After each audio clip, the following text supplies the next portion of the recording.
What is going on, YouTube? This is your boy Prince. This is GameTime215, where we talk about strictly sports. Nothing more, nothing less. Again, I'm Jamar McQueen, aka Prince. I got a YouTube channel as Prince Styles. I do clothes and shoes and everything like that. This is what's going on, everybody? I'm Trey. My favorite team is the Sixers, and I'm an Eagles fan. My favorite player, Kobe retired, so Paul George. I'm Jalen McQueen. I'm Ace. As you can see, the hat. I'm a Heat fan, but favorite player, Dwade. I rock with the Cowboys. Tony Romo and Dez. We winning the Super Bowl this year. We got it. It's funny how a Cowboys fan always say that. We winning the Super Bowl. All right. This year. All right. So enough with the crap. Enough with the crap. Okay. The introduction is blah blah blah. Okay. Let's get straight into our topics for our first ever episode, and I'm gonna let Trey introduce this topic. So first off, we're gonna talk about the Sixers. A lot is going on with them, with Sam Hinkie being out of office, and a lot of big noise in the free agency. And really, the big question remains: are we still trusting the process? And I believe that the process is going. Okay, I firmly believe there's a solid chance that the Sixers are going to try to land someone big name in free agency. I guess we're starting off with lies, YouTube. I guess we're starting off. Yes, lies. Lies. I mean, listen, Jared Bayless was a solid pickup. I mean, he's not going to be the future of the franchise, obviously. But, you know, the Sixers are connected to Rajon Rondo. Jared Bayless. They're connected to... Alright, now I got to say this. Who Rajon Rondo going to pass it to? You got like, who do they have? Ben Simmons. Okay. Who else? Joel Embiid is going to be back this year. Barely. This freaking barely topic kills me. Dario Saric is coming over. He confirmed it with Brett Brown. Oh, okay. So we got a team full of big men that Rondo can pass the ball to. Right. Who can shoot? Dario Saric. Oh yeah, big man. Put two guards out there to shoot. They re-signed Hollis Thompson. Jared Bayless is a solid 3-point shooter. What did he shoot? 43% last season. Alright, wait. That's a solid. Alright, before Prince even say something.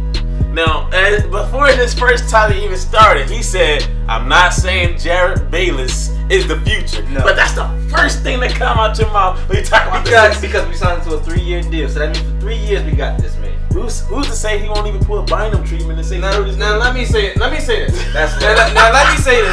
Let me say this. First of all, I know they're not going to make any moves in the off season for the free agency just because of their past. Letting go of all their key players. That's first. And that dates back to AI. But that dates back to 2010. But who was the general manager then? But that's not the point. That's not the point. Andrew Bynum is the whole reason for the process. I'm glad you brought him up. He's the whole reason for the process. Okay. All right. So, quick question. How out of 0 to 100%, 75%. I mean, what percentage of a chance? You give him 75% of a chance that they to land a marquee free agent. Listen, Dion Waiters is still unaccounted for in free agency. No one has said his name. What do Dion Waiters do?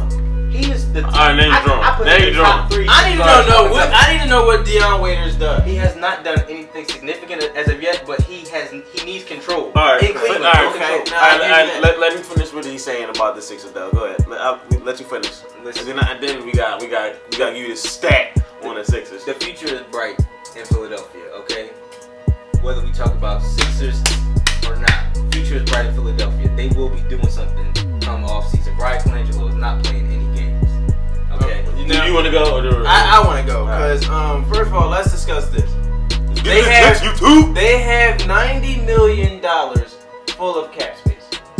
90 million. 90 million. That's a lot of money. You telling me that they can't sign anybody good enough to build around? You telling me they can't do nothing with freaking Michael Conley, $153 million just to sign back with the you got Evan Turner, get Evan Turner back.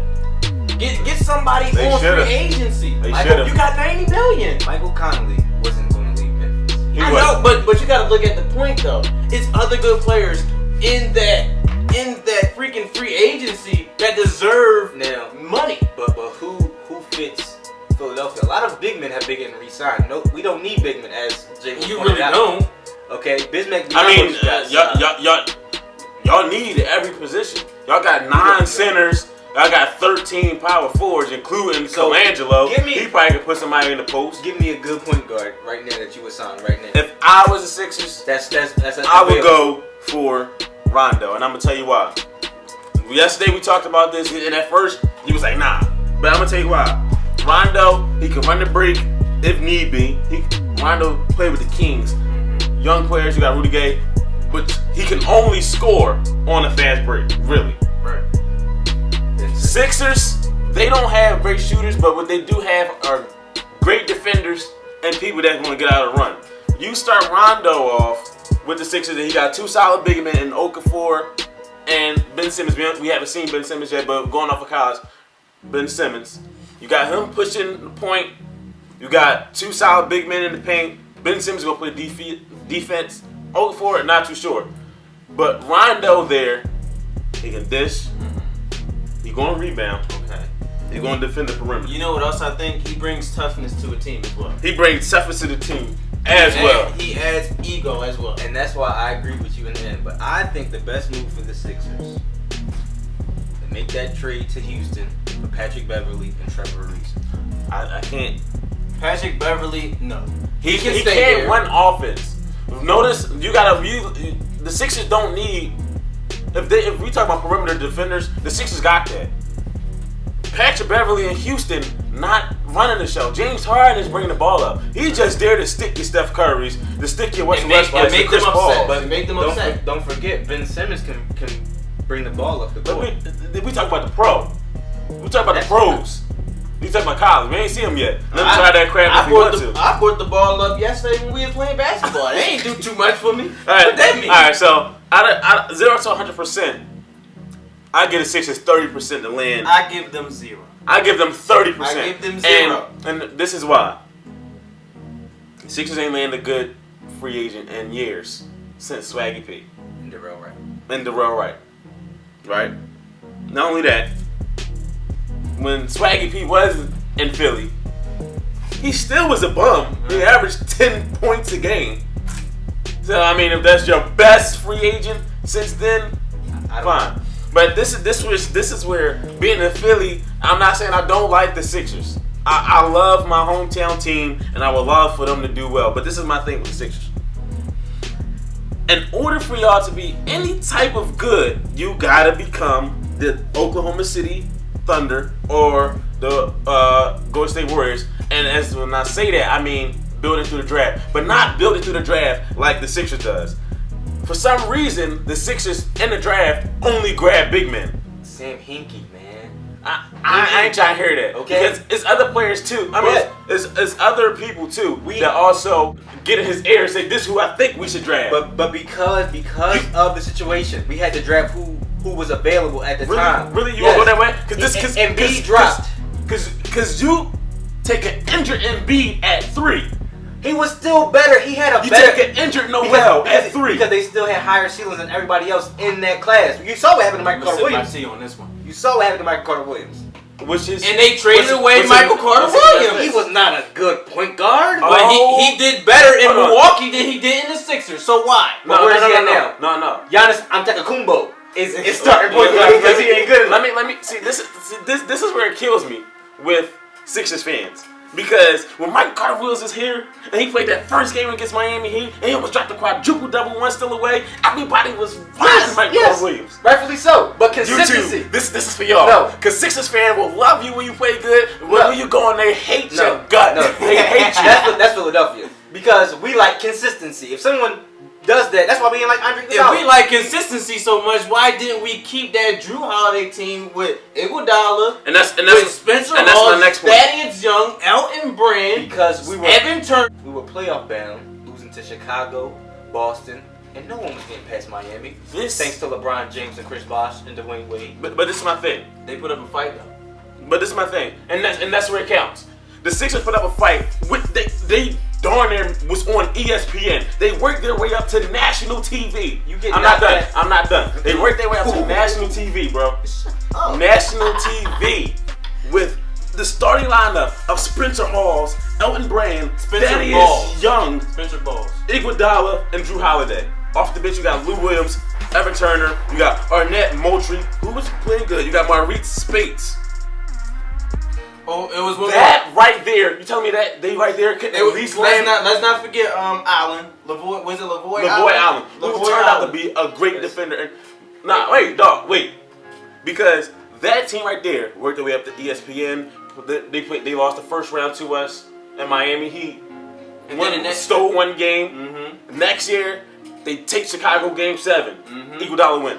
Then they go at Boston with the freaking big four with Rondo, Ray, Paulie, KG.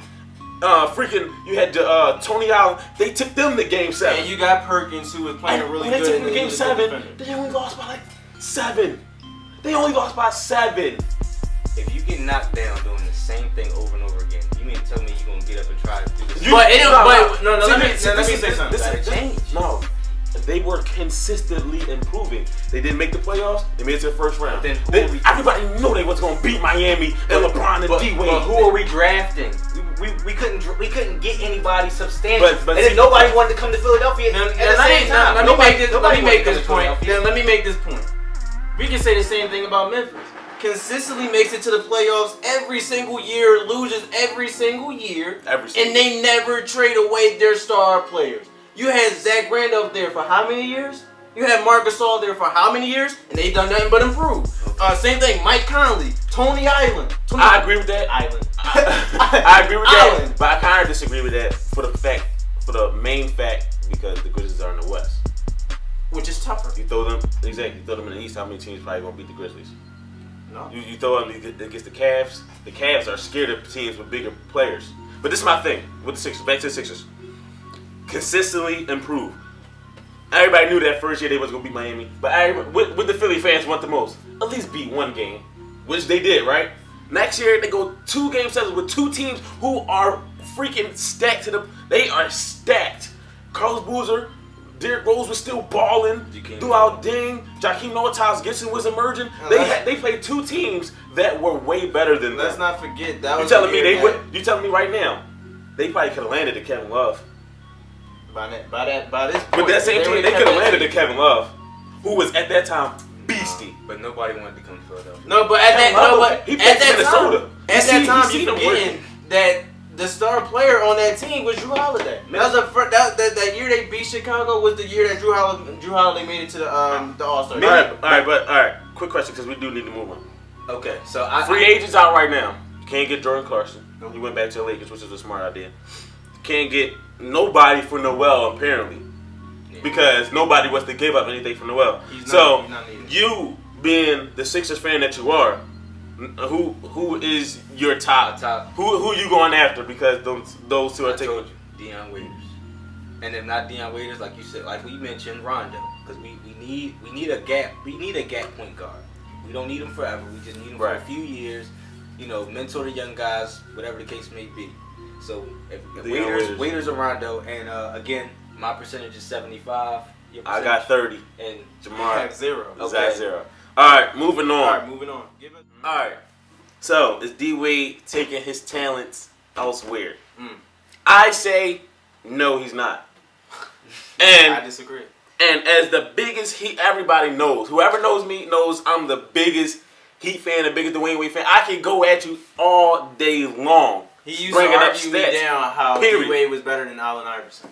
He is, but which he's not. Okay, but I don't think Dwayne Wade is leaving. Why? He's Mr. Miami. It's Wade County. He Mr. 305 down there, right? Why? I think he shouldn't leave.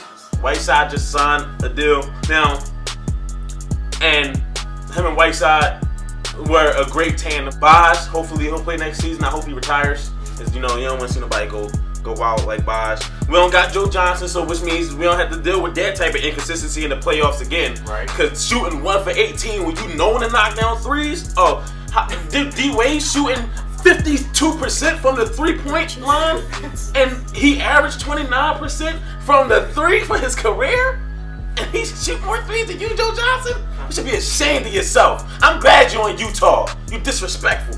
Yo. And then D-Wade got more time to mess with our rookies. We had great rookie production from Josh Richardson, Winslow, Tyler Johnson. I hope he stays. Tyler Johnson, I did hear. I hope he stays. But D-Wade played a heck of a year. He promised Pat Riley he was going to play more games. He averaged 19, 4 rebounds, 4 assists. He played 74 out of 82 games. He played 88 out of 96 games. You talk about playoffs and everything combined. I think D-Wade should stay.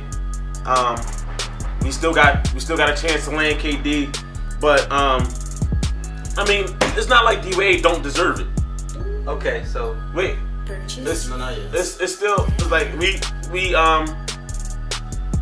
it's not like D-Wade don't deserve the money.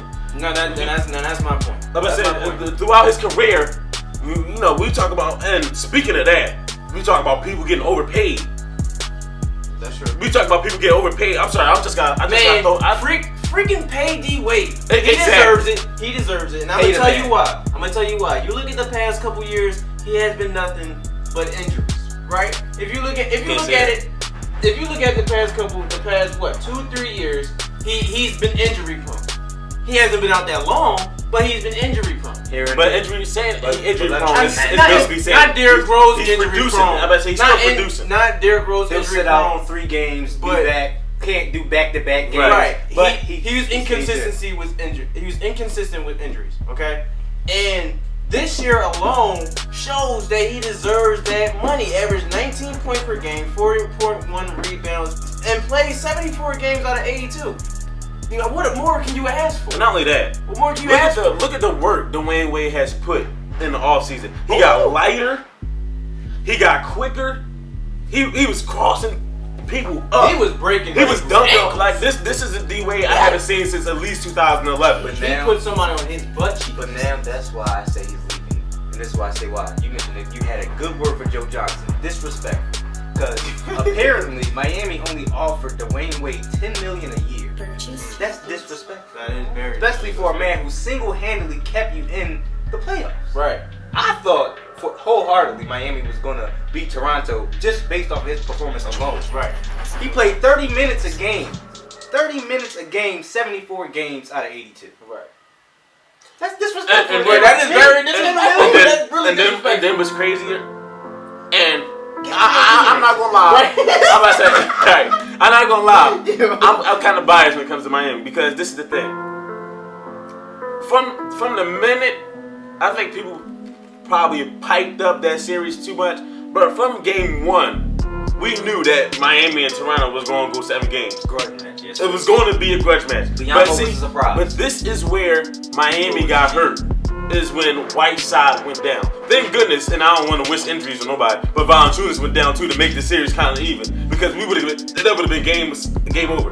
But imagine if Joe Johnson would have went 4 for 18, 6 for 18, and those games was close. So all I'm saying is, Joe Johnson make a couple of those threes, we got a whole different series. So the fact that he's gone and the inconsistency is gone, I'm fine with that. I would rather play Josh Richardson more. I would rather play Winslow more and Tyler Johnson more. Dragic played good. He was still inconsistent pretty much. But throughout the playoffs, when we went down 3-2, D-Wade carried us back against Charlotte. Big time.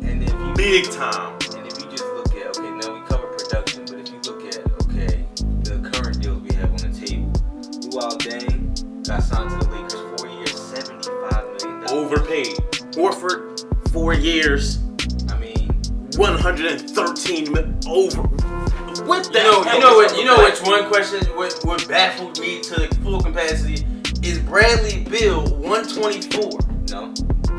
Now You gonna see the Wizards? What have you? Wizards need. But what have you heard from Bradley Beal for how many? It's all based on potential. That I agree, but I also agree with Jamar. I agree, when you talk about that's overpaid. When you talk about Horford getting 113, you talking about Moscow getting 4 years for 64. You're talking about Batum getting 5 for $125. Would have either Moscow won a ring.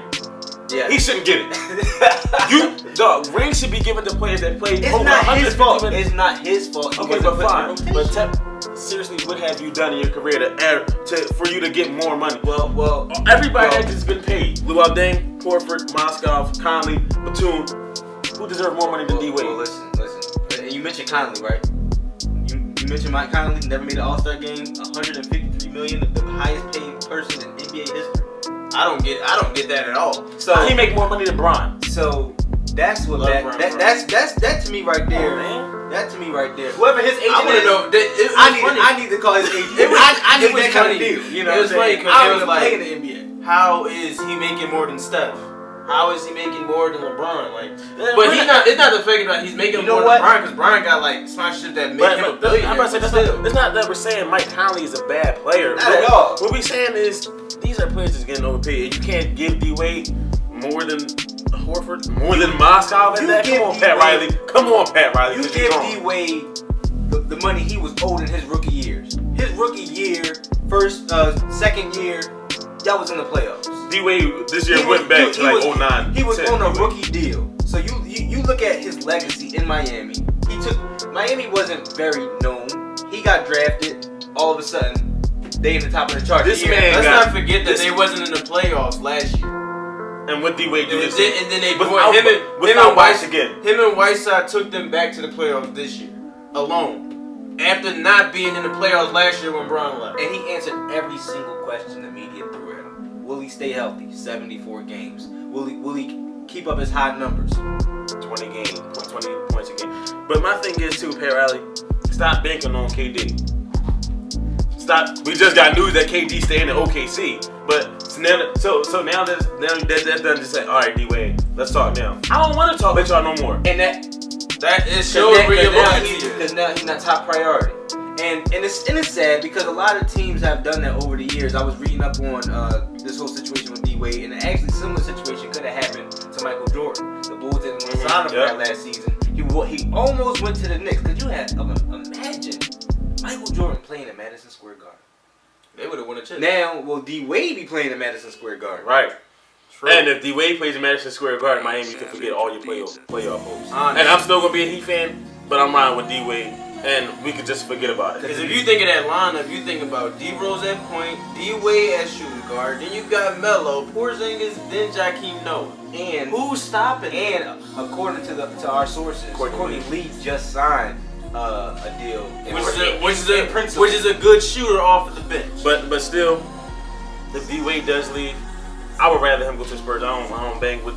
I'm not saying I don't bang with the Knicks, but the Knicks aren't a good fit. I don't want D-Wade on a team where everybody's still trying to figure that joint out the first year. No. It never works that way. The Spurs have a well-oiled machine. That's because they're strictly fundamentals. Right. On the Spurs. Phil Jackson still can't get a coach, so why would I want to go to the team? Phil Jackson might be the coach. But still, back to Miami though. Pat Riley right now is being so disrespectful. On some. I think it's crazy how he signed Without Dwayne Wade, there would be no championship manager in Miami. Miami might be. Do we all agree? Miami might be rebuilding. If they don't sign D-Wade, it's a rebuild. I know Pat Riley don't like that word. I hope D-Wade stays. At least give this man $23 million a year. You don't have to even sign him for long, 2 or 3 years, because that's really all he got left.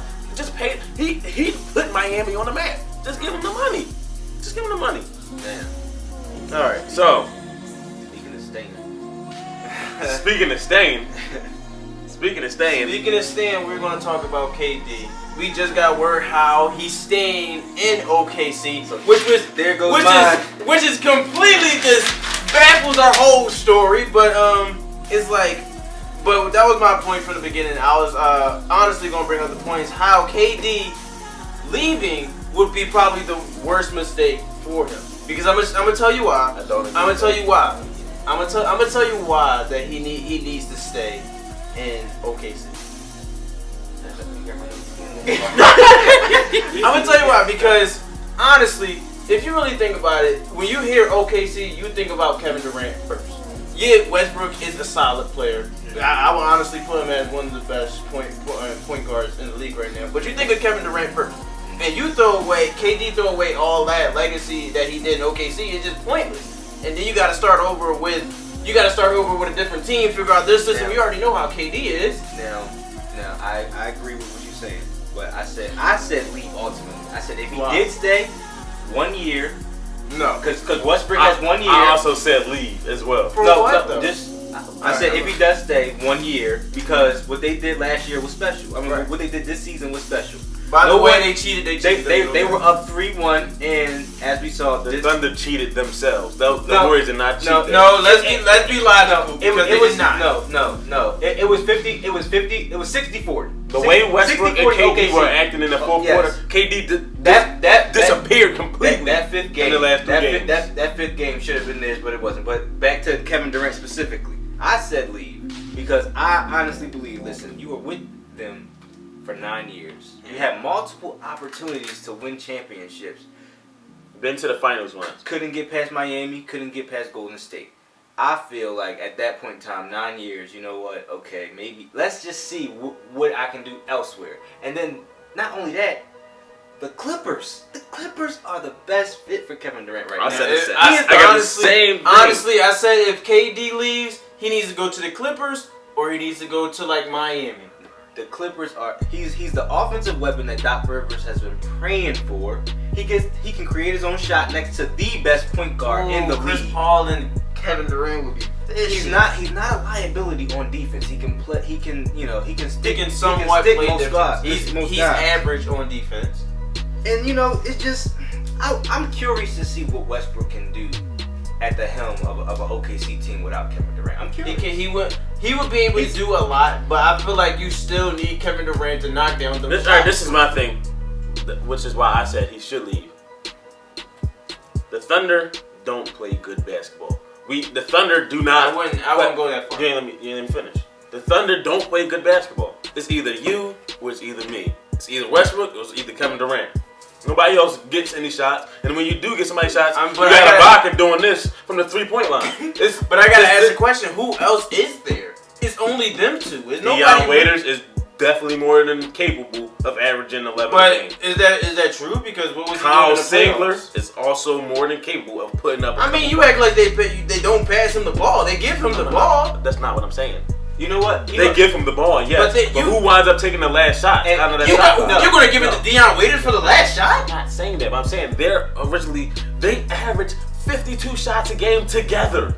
They're superstars. No, They're shooters. That's What bad. you expect? And then let's not forget Tim Duncan not a superstar. No, but he's a power forward. Now you can't. They're two different players. How you gonna compare Tim Duncan? no. To freaking Kevin Durant? No. That's impossible. And I agree, but guess what?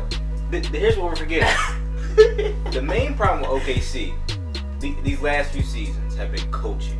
When they had who was their coach? I'm not trying to hear it. Who was that coaching excuse? It's dead. No, because when they had Scott Brooks, are you serious? everybody was getting the ball, bro. What's this new coach name? Freaking. It don't matter because he can't coach. Billy Donovan? Yes, he can. He can. They that team. He cannot yes, coach he can. that team. He did a great job this season and in the playoffs. He cannot. The only thing that happened, which is why they lost to Golden State, is because Westbrook and KD couldn't be found. Westbrook in the fourth quarter is Westbrook in the fourth quarter is like, but you juggling hot cold in your hand. He's all over the place. But if you coach your team well enough, other guys, you don't need to depend on every night. Well, I got a question. How is it that Westbrook and KD take 52 shots a game? That's not okay.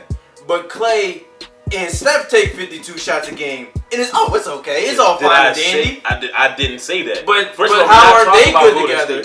But I know, but how are they not good together when they're the only two good people on the team? This is the difference between Golden State and OKC. They have better players. Exactly. It's not exactly. They have better coaching. No. Exactly. No, but that's not exactly. So what point was you just? My point is, if it's only them two on the team, it's not anybody else that can contribute consistently. No, saying Golden State has better players is not saying they have better OKC players. Don't have good players. No, but what you're missing the point. I'm saying they're players that they give the ball to. They're more consistent than who they give the ball to on OKC. So they're going to eventually take more shots than everybody else on that team. Who else is consistent on that team? Steven Adams and Enes Kanter. And they give him the ball. Will you let me finish, or are you going to keep talking? Go ahead. Steven Adams and Enes Kanter were the reason why OKC made it that far this year. Would you really say that? Enes Kanter in the player efficiency rating was ranked number 3. I mean, ranked top 10. A lot of people sleep on Enes Kanter, first of all. And his inside presence, Steven Adams' inside presence, Steven Adams has been consistent since he got to Oklahoma. He has never really had exactly bad. He does what he's supposed to do. But Robertson played pretty. He played pretty good. But now Robertson pretty good. But now, to be honest, we get to see what it's going to be like next year. As KD signed, I believe, was it 5 years? And so we'll get to see what all the speculation. Like I said, Deion Waiters is a free agent. Oladipo was there, which I don't think fits with the offense at all. I think he would have been a perfect fit with the Clippers. They probably would have got Jamal Crawford back. You know, Jamal Crawford's done. But could you agree that Jamal Crawford's done? The only thing he got left is handles. Well, look, he is done. I mean, him, Manu Ginobili is kind of. I haven't heard kind of curious. Well, he was hurt. I'm kind of. He didn't come back into the playoffs. You know, they're free agents right now. They're both linked to the Sixers, which we could use anybody. Stop bringing up these Sixers on Bring this up the show. Sixers again. I'm just Bring saying. up the Sixers. Oh my God. Look, we need veterans just to talk, okay? I don't care if we get Baron Davis, Carlos Boozer, Gilbert Arenas. If you're out there, the Sixers could use you. Listen, he could use the money. So, like, what's really good. So, honestly, I feel like KD should stay. I think it's good that he stays. Well, he's staying. Just because now you after the series, the playoff series, now y'all did the right thing. Y'all had a 3-1 lead. Yeah, y'all made a couple of sticks and made y'all lose the playoff. I mean, All right, I got one more thing. This is my thing. Just cut me off, but okay. No, I wasn't talking. Okay. This just my one thing. Will KD stay? Can you be Golden State? That is the big question. And not only that, to win or not. And not only that, can you beat Golden State after they just lost the finals? I believe that they. And I think they're gonna go back to the finals with something crazy. But that remains to be seen. Is Golden State the same Golden State? And not only that, can KD beat Golden State with OKC? I think if he would have went to the Clippers, that's Clippers in the finals. That's it. I don't think so. I don't think that they will go to the finals for the simple fact if they play OKC. I mean, if they play Golden State, they're gonna lose regardless. Because you still got Chris Paul has never been able to stick Steph Curry or vice versa. I was about to say. Okay, all right, that's a good point. But Chris then after Paul, that, and then see now, before you gotta think about it this way: Klay Thompson was sticking Chris Paul. Because now you add that to KD. Now Klay Thompson got to stick KD. Now it's forcing Steph to be on Chris Paul. And Draymond got to stick Blake Griffin. True. Exactly. And then who you got guarding? Bogut. They about to be done with Bogut. Bogut's going to be done in Golden State. And who got DeAndre Jordan? And see now, can't put more respect. And then when they sit, who going to chase JJ Redick around with Jamal Crawford at the point? Come on, man. Wow. That would have been the think best about it like that. And see now with OKC, Steven Adams is nice, but interior defense wise, what they got? They just got rid of Ibaka. Now they got to start both. He's stupid. That's what he was in the freaking finals. Can I talk about this? Because first of all, that game 7 angered me so much for the simple fact that I hate the fact how big men are today. Like everybody want to stand behind a 3. No, you need to get in that paint and you need to do what you need to do in the post. He want to be standing behind a 3 like he freaking JJ Redick. Like he KD. Like and he shot more threes than KD did. Shaquille O'Neal was the last big man. Ibaka, this is your new name. It's E Stupid. It's E Stupid. On some real, KD should have went to the Clippers, but we'll see how it goes with OKC. Yeah, but remember, y'all, this is our first episode. All sports, all the time. Here on GameTime215. You like that? We out here.